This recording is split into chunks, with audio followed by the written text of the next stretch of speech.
Tuesday's election results were disappointing, but frankly not surprising. They confirmed what we've witnessed for years, a nation divided and drifting further from truth. Now, although not a trusted source, even CNN their reports acknowledge this. Quote, last November, Donald Trump won a return to the White House amid broad national dissatisfaction. This time, that same frustration fueled a sweep of Democratic victories, end quote. Elections are not just shifting back and forth. They are wild, eye-popping swings back and forth, revealing something much deeper than politics. America's moral foundation is crumbling. Proverbs 28:2 says this, because of the transgression of a land, many are its princes. The wild ideological and political swings we've seen intensifying over the last 2 decades reveal more than political instability or political differences. They reveal a moral and a spiritual identity crisis. The Bible makes it clear. This is not merely a political problem, it is a spiritual one. America must return to God. You ask, well, in what way? Well, in every way that we have deviated from his revealed truth. We were just talking about the issue of marriage. We were talking about the issue of life. And remember, America is not an abstraction. It is a collection of individuals. Each of us has a part to play in repentance and spiritual renewal. Now, am I saying that we shouldn't be involved politically? No, not at all. We must remain engaged, being salt and light in every sphere of influence. We must pray, and we must continue to work to change the direction of our government at the state, local, and federal level so that we can live in peace and raise our children as the Bible instructs. But we must never forget, our hope is not in elections, in politicians, or political parties. As Christians, our hope is in the Lord. Hebrews 6:19 reminds us of this. It says, this hope we have as an anchor of the soul, both sure and steadfast, which enters the presence behind the veil. Now, I've been in the political realm for 3 decades, not because I sought it, but because that's where the Lord called me. And I'd like to say that I've always been on the winning side, but that's not true. I've lost many votes on policies that I've advanced, and I've lost a couple of elections. Yet, faithfulness is not measured by victory margins. It's measured by obedience, by consistently and persistently standing for what is right. John Quincy Adams understood this. He is the only U.S. president who, after serving in the White House, returned to Congress to serve nearly 20 more years. Now, his singular mission was to end slavery. And he was so relentless in that cause that in 1836, Congress adopted the gag rule, forbidding members even to mention slavery on the House floor. Still, he never relented. Adams' motto became a timeless truth for every follower of Christ in public life. Duty is ours, results belong to God. So, no matter the election results, keep your eyes fixed on what truly matters. Continue to pray, vote, and stand, no matter the outcome, for the glory of God. All right, joining me now for more insight on what the results of yesterday's election have to say is Mark Mitchell, head pollster at Rasmussen Reports. Mark, welcome back to Washington Watch. I'm sure you had a late night last night and have been combing through the numbers. Let's start in the race in New York City. Your takeaways from that? I'm not surprised by the outcome. The polling was actually pretty good in New York. This is what New Yorkers want. New York has a lot of foreign-born voters. It's got a lot of Democrats, very few Republicans, and nobody dropped out of the race. And the polling exactly said what happened, which is Mamdani's going to win. This is what they want. He's a Democrat socialist. This is the new face of their party. And, immediately coming out there and sort of changing his tone and cozying up to Alex Soros. And, I don't know where it's going to go. My advice for the Trump administration, though, is don't get involved in New York. Don't make him a martyr.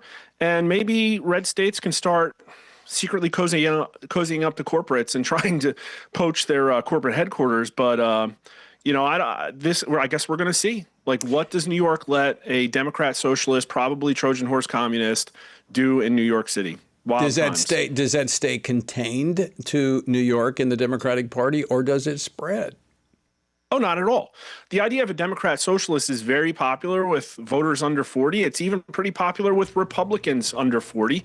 They think the system has failed and they're looking for strong, aggressive actions.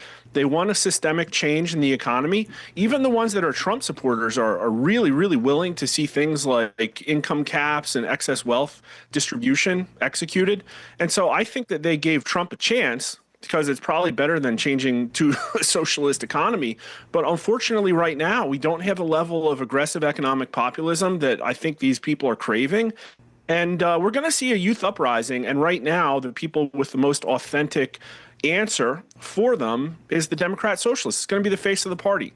It's going to be like the new Obama. And I think Republicans in their current state are hopelessly outclassed and have absolutely no answer for it. So let me ask you, I mean, this is kind of an economic question, Mark, but the infrastructure there in New York City, how long can it sustain these socialistic policies that Mamdani has been putting forward before the curtain is pulled back and people realize that this is not the way forward?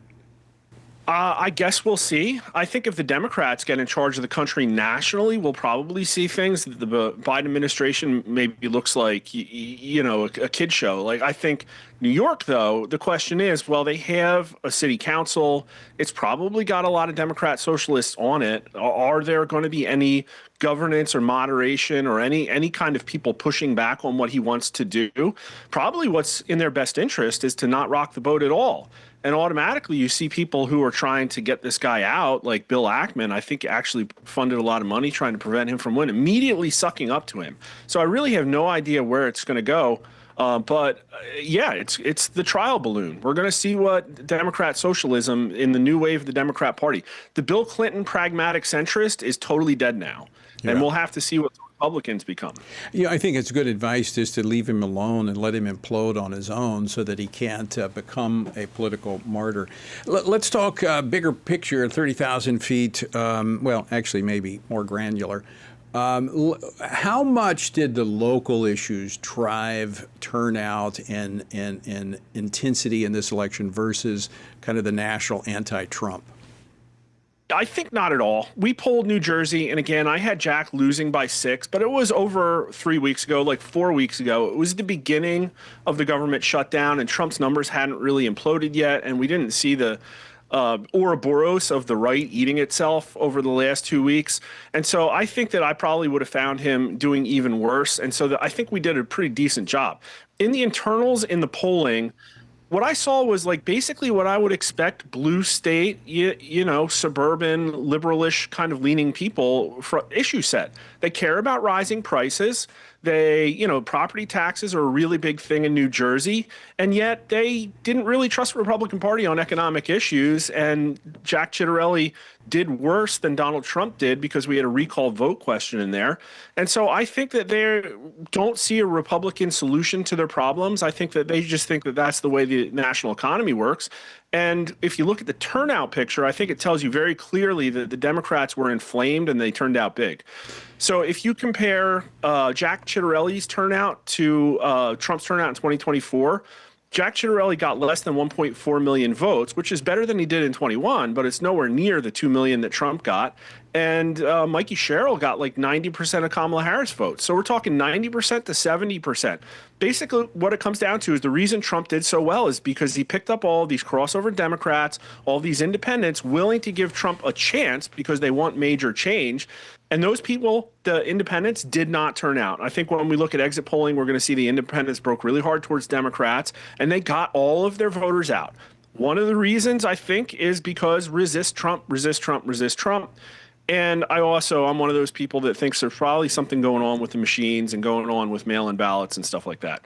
So I think that's some of it, but yeah. Is part of it then, I mean, it sounds like the pendulum swung back. What benefited Republicans in 2 years ago, or a year ago, now benefited Democrats. Dissatisfaction among voters.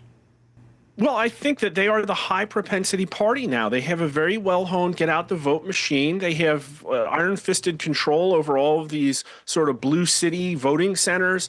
And the Republican parties in this state are kind of like clown shoe, like they're just not really doing all the things that you need. I think New Jersey, again, I live in New Jersey, and it was closer, so I'm using that more than Virginia. Everybody thought that Scott Presler was just going to save him here. And it's like, okay, Jack Ciattarelli ran a decent campaign, but he ran as a Republican. And so he didn't get these independent voters that gave Trump a chance. Now, I hesitate to make it all about the national picture, but I have a lot of polling on the national picture. And independents in most of my polling in the fall last year went to Trump nationally by a couple points. And then when he started his administration, and that changes over time, but when he started his administration, we were seeing numbers of net approval among independents where he was like, underwater a few points, like pretty decent. Well, what happened is those numbers sort of dropped steadily and then plunged back in July. And what happened in July, three things happened right in a row. You had the United States getting involved in Iran. Then you had the one big beautiful bill, which we did not stick the landing. I'll tell you that right now. And then you had this Epstein thing. And all of a sudden, independent approval of Trump is negative 20. Now, it recovered a little bit, and then it plunged about a week and a half ago, same kind of thing. Trump's overseas. The government shut down. The Republicans don't have an answer. Everybody's wondering, what's going on? Is there going to be any action? And his numbers got down to negative 27 among independents. That was basically election day. And so the national picture for Jack Ciattarelli was Trump made independents mad nationally. And then also independents didn't turn out for Jack Ciattarelli. Same thing in Virginia. I think it's the same picture. She underperformed the polls, Winsome Sears. And I think we're going to see it's because independents didn't turn out. And so Republicans don't have a game. They don't have a strategy. They don't have a message. Their message is hitch a wagon to Donald Trump. And time again, they do not convert Donald Trump voters. Now, if they're going to want to try, I think that they're going to have to take sort of the centralized strategic approach. They're probably going to have to funnel new donor money into things that's like not buying influence, into actually building some kind of national infrastructure that operates very differently than the establishment Republican infrastructure. I don't even know what it looks like, but I would be the person polling for that kind of organization and telling them how not to lose on things like abortion, Christianity, economics. You just talked about Christianity worldview. They are failing hard. And there is nobody on the right, which is supposed to be the party of Christian values, that really cares about this thing. We just got a poll back yesterday. Christian ID is less than 60% for the first time in all of our polling history in the U.S. So what's being done about that? Pretty much nothing. And they're also getting their butts kicked on abortion. Nobody's come to me to understand the polling. And it's like, yeah, if you frame it as pro-choice, pro-life, you're going to lose with pro-life. But if you go after the abortions in the 6 to 9 month period, have a couple of carve-outs in there, that's an easy win. There's only about 25% of the population that wants late-term abortion. So again, when you look at these states, you look at these bluish areas, the Republican Party has no plan. They basically run whoever pulls the short straw. I'm talking about places like Minnesota, Colorado. They're going to run a traditional Republican, even though Republicans in those states are craving a MAGA-type candidate. And then I poll for a MAGA-type candidate in those states.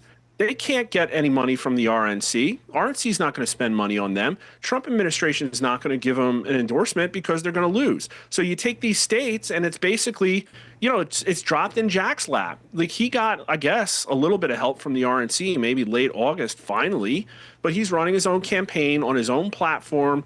Absolutely no help, absolutely no turnout, absolutely no money being laundered from foreign governments through Act Blue, just dropped in their lap, into some machine that's been honed and perfected through the Action Network and all these other Arabella and whatever. Republicans don't have that, and they're going to keep losing until they get it and also have a message that can fuel that system. So basically, they've got to have something more than Donald Trump. Yep. 100%. Yeah. And he's going to lose political capital soon. And you're already seeing, I think, over this issue of Israel, a very ugly blow up between young conservatives and old conservatives. And the old conservatives don't want to change. And the young conservatives don't want to hear values preached at them that haven't worked for them. And so somebody really gracefully needs to thread that needle. I think we've seen some of it out of J.D. Vance, but it has to be internalized in these organizations in a way that MAGA really was not.